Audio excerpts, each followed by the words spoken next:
कि देश की हालत बहुत ख़राब है, नफरत फैलाई जा रही है और देश को बांटा जा रहा है। और ये हम सबके सामने ये लड़ाई है। देश को हमें एक साथ लाना है। जिस देश में हार्मनी नहीं होती है, शांति नहीं होती है, उस देश में महंगाई बढ़ेगी, उस देश में नफरत बढ़ेगी।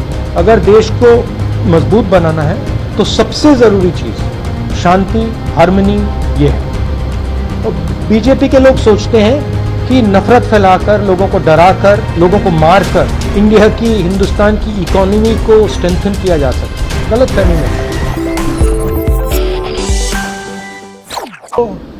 वीकर सेक्शन जो है उसको पकड़ना जरूरी है और उसमें कोई सब लोग और मैं सोचता हूँ कि उनको मैं सीख नहीं दे सकता। इतने ही सुझाव मैंने दिया कि जो कमज़ोर तबके के लोग हैं जो कांग्रेस के पास थे वो फिर से उन्हीं में काम करके लाया जा सकता है। और मैं कहूँगा कि वो काम जो है वो दिल से राहुल जी कर सकते हैं। इन वर्गों के लिए दिल से, अब जैसे मान लो मेरे लिए इतनी ममता इनको है कि कोई नेता देश में नहीं है जिसको इतना मोहब्बत मेरे प्रति न हो। सरज जी, एक सवाल है। राहुल जी ने कहा आप उनके राजनीतिक गुरु हैं, काफी कुछ सीखा है। आप चाहेंगे कि राहुल जी अब कांग्रेस की बागडोर संभालने, अध्यक्ष पद संभाले? आप उनके गुरु भी हैं तो टिप तो दे ही रहे होंगे। और अब वक्त आ गया कि राहुल जी को फ्रंट से आगे लीड करना चाहिए कांग्रेस पार्टी का। क्यों नहीं? यानी कांग्रेस पार्टी जो है वो उसको यदि कहीं सबसे ज्यादा 24 घंटे चलाता है तो वो राहुल जी चलाते हैं। और मैं सोचता हूँ कि उनको अध्यक्ष बनना चाहिए, अध्यक्ष बनाना चाहिए कांग्रेस पार्टी को, तभी बड़ा काम होगा। राहुल जी आप अपने राजनीतिक गुरु की सलाह को आप मानेंगे और आने वाले वक्त में आप ये जिम्मेदारी लेंगे? वो देखने की बात है। मगर आज जो यादव जी ने कहा उससे मैं सहमत हूँ कि देश की हालत बहुत ख़राब है, नफरत फैलाई जा रही है और देश को बांटा जा रहा है। और ये हम सबके सामने ये लड़ाई है। देश को हमें एक साथ लाना है। एक बार फिर भाईचारा जो हमारा इतिहास है, हमारी हिस्ट्री है, उस पथ पर फिर से चल रहा है। मगर मैं फिर से दोहराना चाहता हूं कि शरद यादव जी बीमार हुए, काफ़ी लंबे समय से बीमार थे और मैं बहुत खुश हूं कि फाइटिंग फिट है और देखिए मुस्कुरा रहे हैं। तो ये मुझे बहुत अच्छा लगा। और फिर से ये इन्होंने मुझे राजनीति के बारे में बहुत सिखाया। एक 2 घंटे मेरी एक बार इनके साथ मैं गाड़ी में बैठा, हमारा शायद आंध्रा में प्रोग्राम था। तो उसके बाद मैं 3 घंटे गाड़ी में शरद यादव जी के साथ था और शरद यादव जी ने जो मुझे 3 घंटे में बताया हिंदुस्तान की राजनीति के बारे में, वो मैं कभी भूल ही नहीं सकता। तो इस प्रकार से थोड़ा सा कर सकते। क्या आपको लगता है कि आज के समय में सारे पुराने समाजवादी नेताओं को एक साथ आने की जरूरत है? महंगाई भी बहुत बढ़ गई। 400 रुपए के ऊपर नींबू का रेट है, वेजिटेबल सारी 100 रुपए के ऊपर है। ट्वीट भी किया है। लोग सोचते हैं कि इकोनॉमी जो होती है, महंगाई जो होती है, वो समाज की कंडीशन से अलग होती है। जिस देश में हार्मनी नहीं होती है, शांति नहीं होती है, उस देश में महंगाई बढ़ेगी, उस देश में नफरत बढ़ेगी, इकोनॉमी चल ही नहीं सकती है, रोजगार मिल ही नहीं सकता है।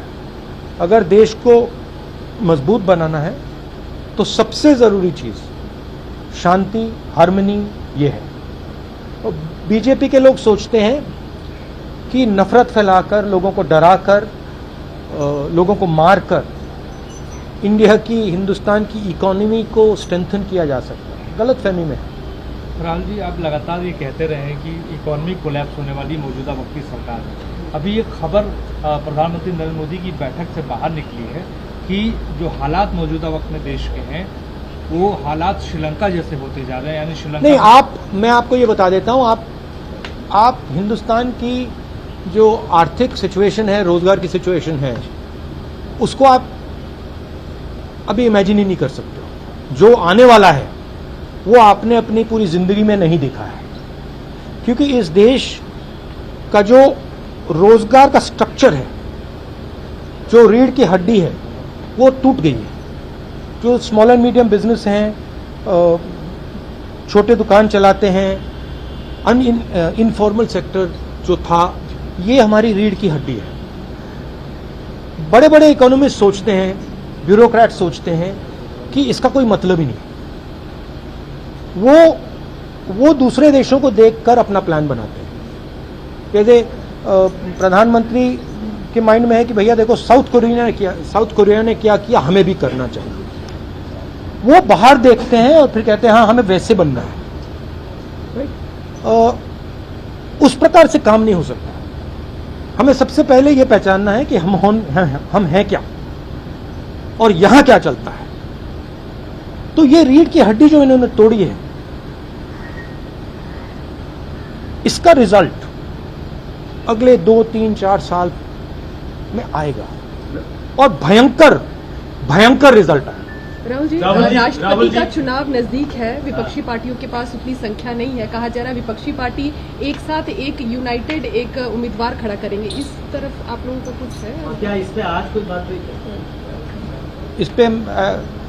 इस पे अभी मैं कोई कमेंट नहीं करूंगा, इसमें जाना नहीं चाहता हूँ। सर, पेट्रोल डीजल का डिस्कशन जो है महंगाई पर पूरा विपक्ष जो है पूरे बजट सेशन के अंदर मांग रहा था, लेकिन ऐसा नहीं हुआ। एक दिन पहले ही हाउस को सैनिटाइज कर दिया गया। कांग्रेस पार्टी ने तो ये इल्जाम लगा दिया कि सरकार जो है महंगाई के बहस से, चर्चा से डर के भाग गई। देखिए, रियलिटी से कोई नहीं बच सकता। टेम्परेरीली मॉडर्न पॉलिटिक्स में रियलिटी से बचने का तरीका मीडिया है। मीडिया को आप 6 महीने, 1 साल, 2 साल, 3 साल मीडिया के थ्रू आप सच्चाई को दबा सकते हो, छुपा सकते हो। मगर जब वो सच्चाई युवा के पेट तक पहुंचती है, युवा के माता पिता के पेट तक पहुंचती है, तो फिर मीडिया उसको नहीं संभाल पाता है। पिछले 2-3 साल मीडिया ने सच्चाई को छुपाया है। हमारे इंस्टीट्यूशंस ने, मीडिया ने, बीजेपी के नेताओं ने, आरएसएस ने सच्चाई को छुपा के रखा है। अब आस्ते आस्ते सच्चाई बाहर निकलेगी। वही हुआ है श्रीलंका में। श्रीलंका में सच्चाई बाहर आ गई, हिंदुस्तान में सच्चाई बाहर आएगी। फर्क क्या है? हिंदुस्तान को बांटा भी गया है। हिंदुस्तान में अलग अलग ग्रुप्स बना दिया। पहले ये एक देश हुआ करता था, अब अलग अलग देश के अंदर अलग अलग देश बना दिया है। एक इन लोगों का देश, दूसरा इन लोगों का देश, तीसरा इन लोगों का देश, और इन सबको एक दूसरे से लड़ाया जाता है। तो जब ये दर्द आएगा तो हिंसा आएगी। अभी मत मानो मेरी बात, अभी मत मानो, 2-3 साल रुक जाओ। सत्ता पक्ष ये कह रहा है कि ये जो इलेक्टोरल मैंडेट है वो एक तरह से उनको इस बात का मैंडेट देता है जो पॉलिसी सरकार लेके आ रही है, या petrol diesel, LPG. Electoral mandate क्यों नहीं विपक्ष के साथ है? क्या आप लोग देश की जनता को कन्विंस करने में because there is 100% total domination of the instruments of communication of this country. Media is 100% controlled.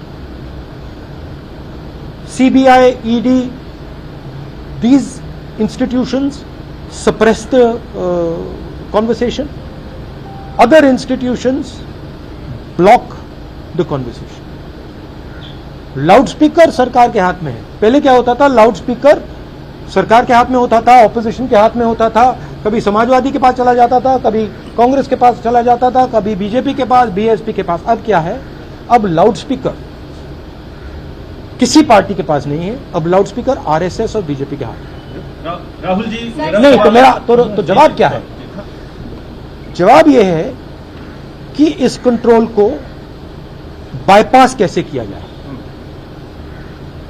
और आप देखना, जब सच्चाई लोगों को पेट में लगेगी तो ये आपका जो एम्पलीफायर है, लाउडस्पीकर है, ये फेल हो जाएगा। राहुल जी, आखिरी सवाल है। हाँ जी राहुल जी, अभी हाल में ही शरद यादव जी शामिल हुए थे आरजेडी में। तेजस्वी यादव ने कहा था कि विपक्ष की पार्टियों को एक साथ आना चाहिए। ठीक है, राष्ट्रपति चुनाव को लेकर अभी आप लोगों ने तय नहीं किया है, 24 का लोकसभा चुनाव बहुत दूर नहीं है, क्या विपक्ष की एकजुटता के लिए कोई प्लान है कांग्रेस के? विपक्ष को, बिल्कुल विपक्ष को जो भी आरएसएस और नरेंद्र मोदी जी के खिलाफ हैं, उन सबको एक साथ आना चाहिए। और किस प्रकार आना चाहिए, क्या फ्रेमवर्क होना चाहिए, इस पर चर्चा हो रही है और इसको डेवलप करने की जरूरत है। सर मेरा last question, Chinese state hackers जो हैं वो पावर ब्रिज जो लद्दाख में है उसको टारगेट किया उन्होंने, वहाँ पर मूवमेंट फिर से देखी गई है बहुत। तो क्या कहते हैं कि चाइना के मुद्दे के ऊपर भी विपक्ष चाह रहा था कि डिबेट हो, डिस्कशन हो?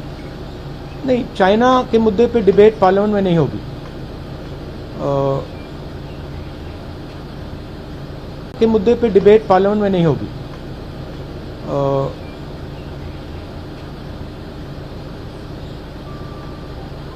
यूक्रेन में, यूक्रेन का प्रिंसिपल क्या है, आपने सोचा यूक्रेन का प्रिंसिपल क्या है? यूक्रेन का प्रिंसिपल यह है कि रूस कहता है कि हम यूक्रेन की टेरिटोरियलिटी को नहीं मानते। हम जो डोनबास रीजन है, लुगांस रीजन है, उसको हम यूक्रेन नहीं मानते। उस बेसिस पे रूस ने यूक्रेन पर आक्रमण किया। आक्रमण का लक्ष्य क्या है? यूक्रेन और नेटो, यूक्रेन और यूनाइटेड स्टेट्स का जो अलायंस है उसको तोड़ने का लक्ष्य। लॉजिक सही है। यही प्रिंसिपल चाइना हिंदुस्तान में अप्लाई कर रहा है। जैसे उधर उन्होंने कहा है लुगांस्क और डोनेस्क आपका नहीं है, चाइना कह रहा है लद्दाख और अरुणाचल आपका नहीं है, और उन्होंने अपनी ट्रूप्स वहां पे बैठा रखी हैं। सरकार इसको इग्नोर कर रहा है, मगर मॉडल उधर है। वो मॉडल यहां भी अप्लाई किया जा सकता है, मगर सरकार रियलिटी को एक्सेप्ट नहीं कर रही।